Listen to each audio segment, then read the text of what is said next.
Bwana Yesu asifiwe na kusalimu katika jina la Yesu Kristo ali hai.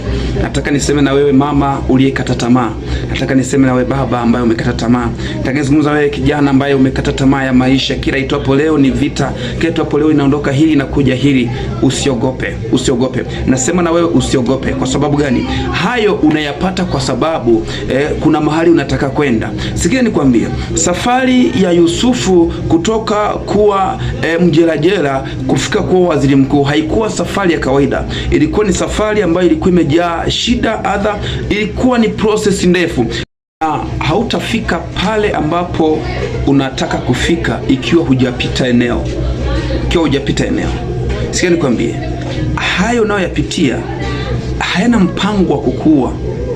Hayana mpango wa kukuondoa kwenye mfumo. Ila Mungu anakufundisha namna gani unaweza ukaishi. Jaribu mlilopata ni kawaida yenu, ambalo pamoja na jaribu Mungu hatawaacha. Hatawaacha kabisa.